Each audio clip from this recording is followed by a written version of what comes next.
Hoje é dia 8 de novembro do ano 2018. É uma quinta-feira. Estamos perto de 18 horas. É sempre nesse momento que nós nos propomos a celebrar saúde através das ondas milagrosas desta rádio mundial. Boa noite, eu sou o Dr. Rui Mercúrio. Na jornada anterior, eu diria que até em algumas dessas últimas jornadas, nós estamos dando ênfase ao aspecto do nosso eu não físico, não material. Nós temos um eu matéria e temos um eu não material. E eu lido com pacientes sofredores crônicos, muitas vezes com dores atrozes, com dores absurdas.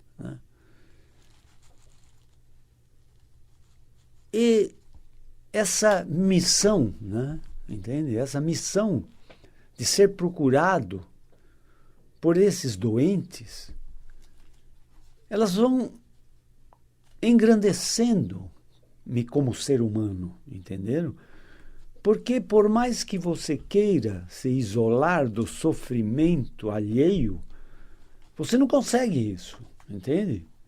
Então, você sofre junto, como os familiares que amam aquela pessoa.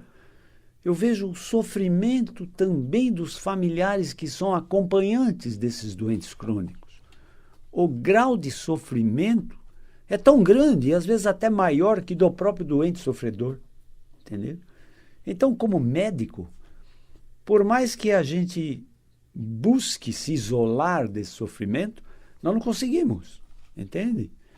Nós sofremos juntos, entende? Nós sofremos juntos. Então, basicamente, vejam vocês, para um doente crônico,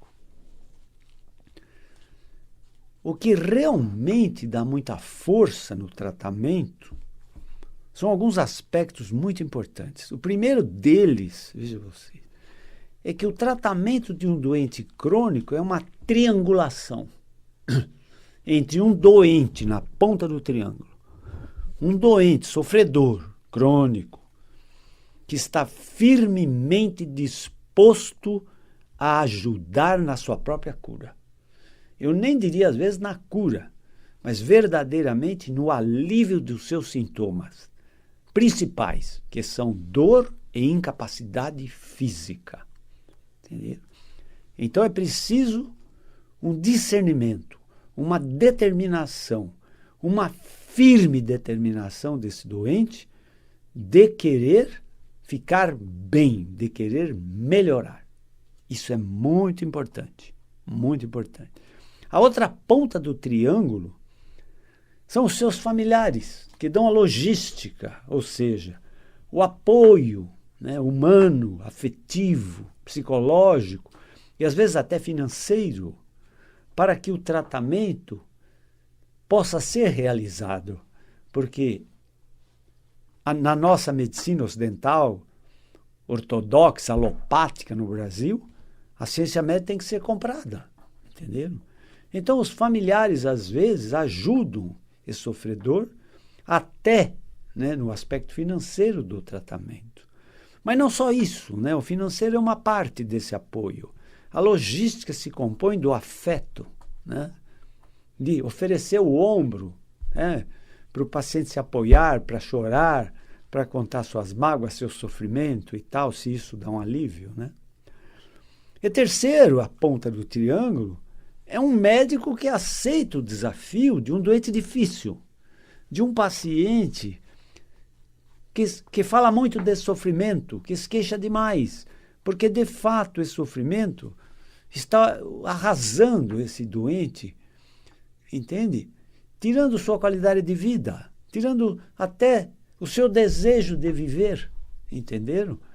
Então nós lidamos com doentes crônicos que normalmente vem acompanhado dos 3 grandes fatores complicadores, que são a obesidade, a insuficiência muscular pelo imobilismo, porque se ele se movimenta, a dor piora, entenderam?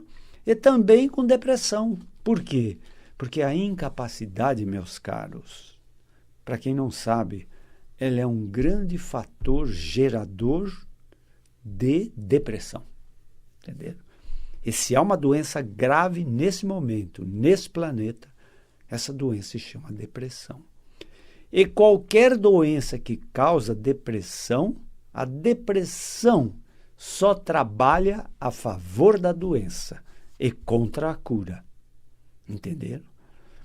Então, esses últimos dias, recebi vários pacientes, sofredores crônicos, terrivelmente afetados pelos transtornos musculoesqueléticos, né?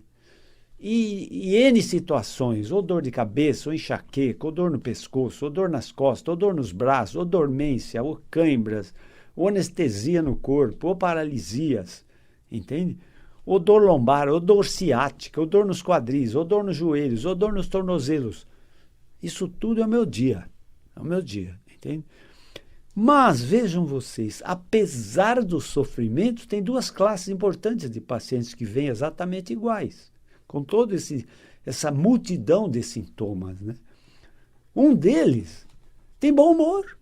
Vejam vocês que incrível. Apesar desse grave sofrimento, eles têm bom humor. E é muito gostoso poder lidar com um paciente, mesmo que crônico, com bom humor. Entende? Eu fico muito feliz. E sempre digo, o bom humor trabalha exatamente ao contrário da depressão. O bom humor é um fator de elevação do poder de cura. Entenderam? Como a própria ciência também hoje descobriu que a própria oração religiosa é um fator positivo de cura, de melhora dos sintomas da doença. Entenderam? Isso é científico, eu não estou falando fora do aspecto científico, não. Entende? O poder é religioso. E a ciência hoje está sendo obrigada a reconhecer que a própria oração, a fé religiosa, é um fator favorável à melhora ou à cura de doenças. Entenderam? Então, nós somos assim, formados à luz da ciência. Todo o nosso conhecimento, quase tudo, é científico. Mas eu sempre digo, a ciência não tem respostas a tudo. Entenderam? Ela tem respostas, gente, quando o problema pertence ao reino da visibilidade. É o reino do ver para crer. Entenderam? Aí a ciência se esmera nas explicações, entende? E na solução dos problemas. Mas se ela não vê, se a ciência não vê, não ouve, não sente gosto nem cheiro e nem pode tocar, ela não acredita. Por isso toda a ciência é materialista. Eu vou além, né? Eu atendo muitos religiosos, né? E às vezes faço perguntas para os religiosos que muitas vezes eles não gostam muito, não, né? Porque eu faço perguntas difíceis da própria religião. Eles dizem, mas Rui, você quer falar comigo sobre Deus, sobre religião? Eu tenho 4 anos de teologia. Eu digo assim, a teologia é uma ciência. E a própria teologia é materialista. Ela precisa de explicações científicas.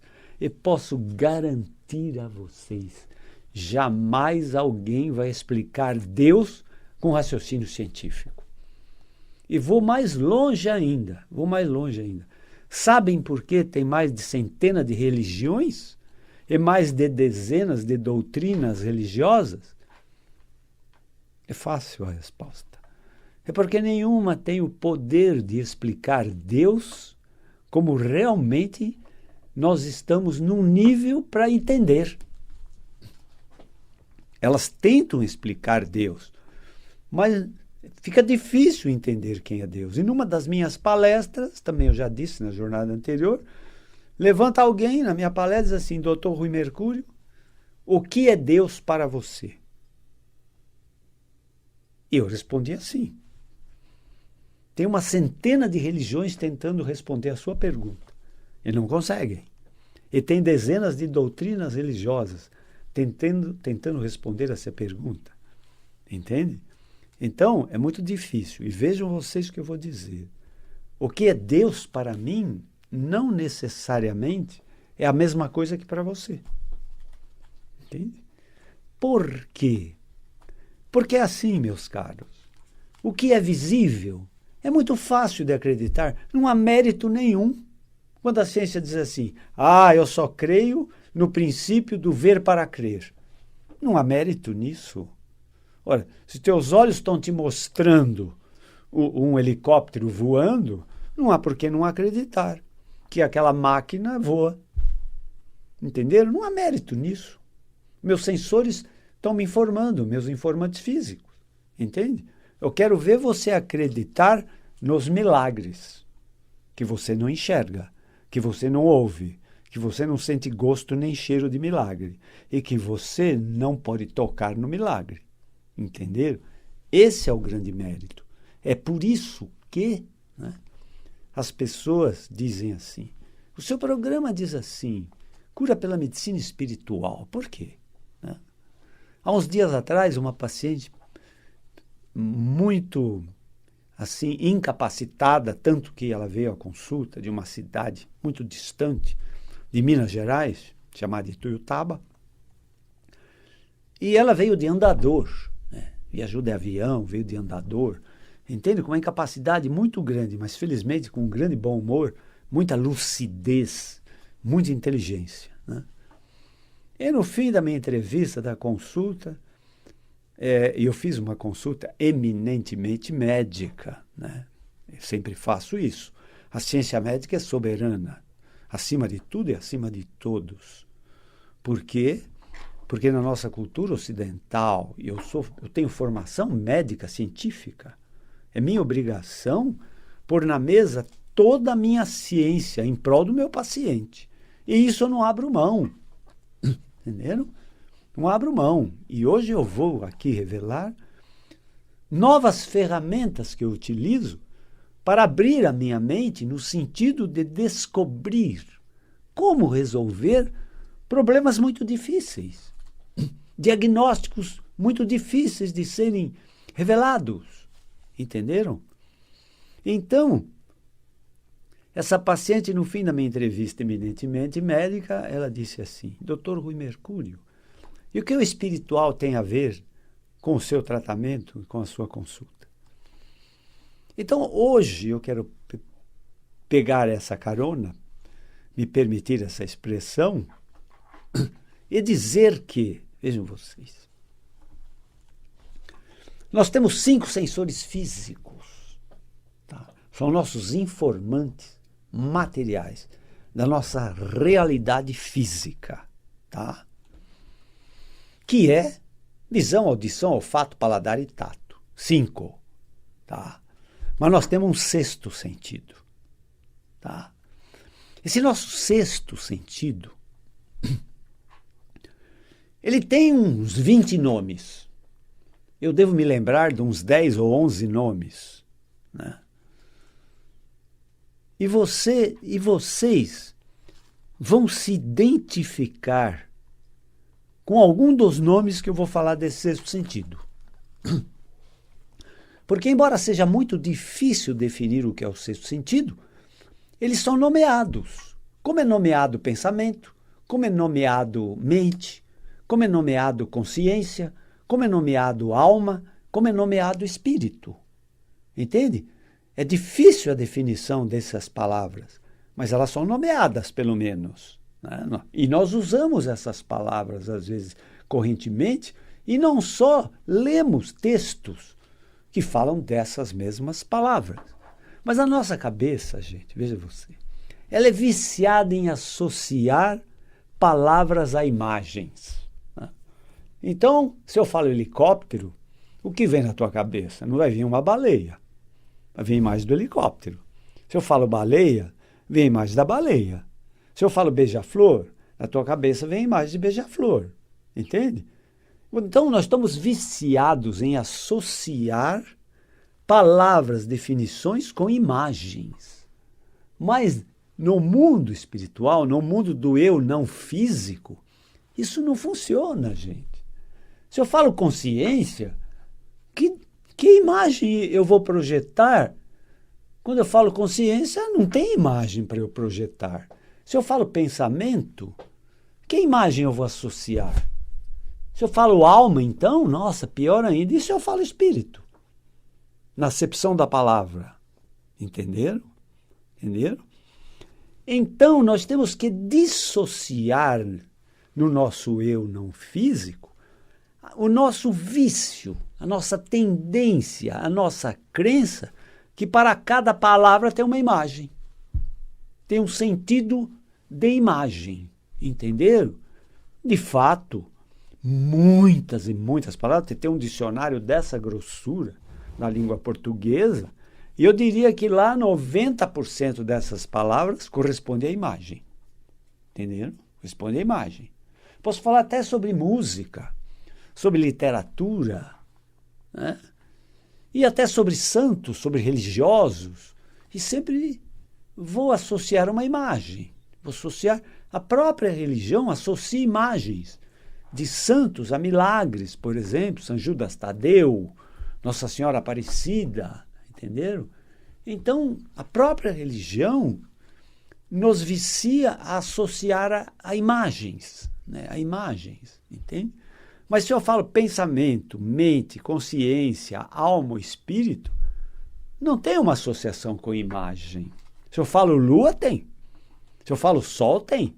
Tem. Eu falo sol aqui, vocês já sabem. Você está associando o que eu estou falando. Entenderam?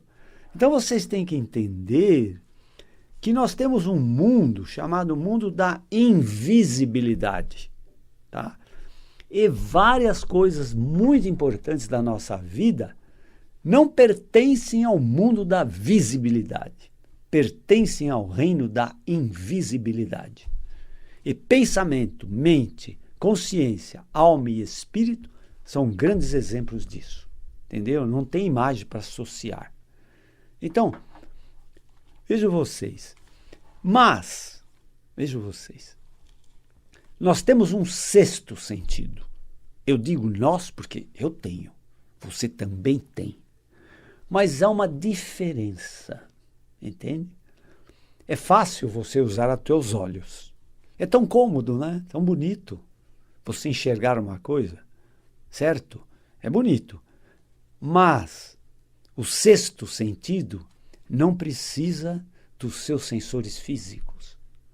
Tá? Ele te dá a percepção de alguma coisa, sem que você enxergue, sem que você ouça, sem que você sinta o gosto ou o cheiro, sem que você possa tocar. Eu vou dar, acho que uns 12 nomes, tem mais de 20.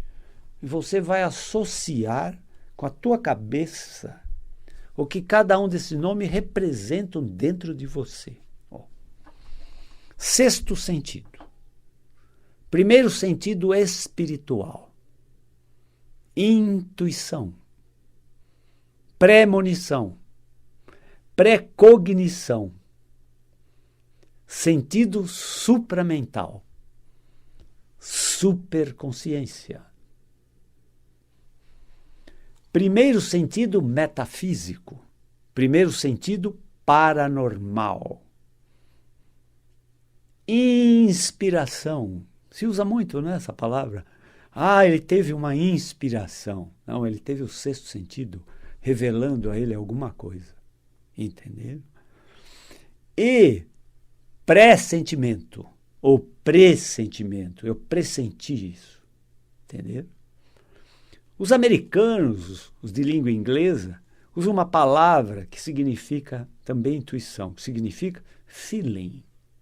Feeling, a tradução seria sentimento. Então, é o sentir a coisa, entendeu? Mas é a intuição, é a intuição. Mas o nome mais bonito da intuição, o nome mais bonito, toda hora vocês ouvem esse nome. Ele se chama Espírito Santo. O que é o Espírito Santo, gente? O Espírito Santo é a comunicação pai e filho, tá? É a conscientização, o consciente recebendo a informação do sexto sentido, que é o inconsciente. Entendeu? O sexto sentido. Então, veja você, eu vou dar um exemplo, sempre dou, hein? Eu vou repetir, porque é importante. No sexto sentido, mora uma capacidade humana maravilhosa, que se chama genialidade. Então vejam vocês. Se alguém disser a você, você é um gênio, pode estar certo que você tem facilidade de usar o teu sexto sentido. Entenderam? A tua intuição. Ou seja, você enxerga muito além do que os teus olhos podem ver. Entenderam? Então Einstein dizia assim: pensei 99 vezes na solução de um problema e não achei solução. Não é que deixei de pensar no problema e a solução apareceu? Então, nem ele, com sua genialidade, sabia que ele tinha acionado a sua intuição. Então, gente, ninguém inventa nada. Todo mundo descobre. Porque no reino espiritual, tudo já está inventado. Então, os inventores têm que receber o nome de descobridores. Então, não foi Beethoven ou Mozart que descobriram a sinfonia XYZ, não. Elas já estavam prontas no reino espiritual. Nenhum milagre, gente, não existe. Todos os milagres estão prontos no reino espiritual. Entende? Ninguém inventou a lâmpada incandescente. Não, a lâmpada incandescente foi descoberta. Ninguém inventou a penicilina. Não, a penicilina foi descoberta pela intuição, sabe? Pelo sexto sentido. Entende? E o conhecimento que nós recebemos do sexto sentido tem o nome místico de revelação. Então, a todo momento nós podemos receber revelação. Porque no reino espiritual moram, olha o que eu vou dizer, no reino espiritual moram todas, eu disse todas, hein, as respostas. Se você quer saber como fazer penicilina ou como construir um helicóptero no reino espiritual, está lá tudo pronto, tudo respondido. Então, se você quer saber quem é Deus, não é o raciocínio científico que vai te dar essa resposta. E eu diria mais, hein? Me desculpem, nem o religioso. Porque se o religioso desse, não teria mais de 100 doutrinas religiosas. Entenderam? Uma só seria suficiente para explicar Deus. Entenderam? E os filósofos também não explicam. Não explicam. Nem o científico, nem o religioso e nem o filosófico. Entenderam? Por isso que eu digo, a teologia deve ser maravilhosa. Eu não sou um teólogo, nunca estudei teologia. Mas pelo que me consta, pela acepção da palavra, teo é Deus. Logia é estudo de Deus. 4 anos estudando quem é Deus. E a resposta veio? Pelo visto, não. Pelo visto, não. Os religiosos não se entendem. Entenderam? Mas, se você tem um problema e quer uma resposta, você pode acionar a tua intuição. Mas a resposta não é imediata. Pode até ser imediata, mas em geral não é. Então, às vezes, para fazer um diagnóstico difícil, para saber um caminho para trilhar, para dar uma melhorada para um doente crônico, eu tento acionar a minha intuição. Por que não? E a intuição, gente, é como esporte. Precisa ser condicionada.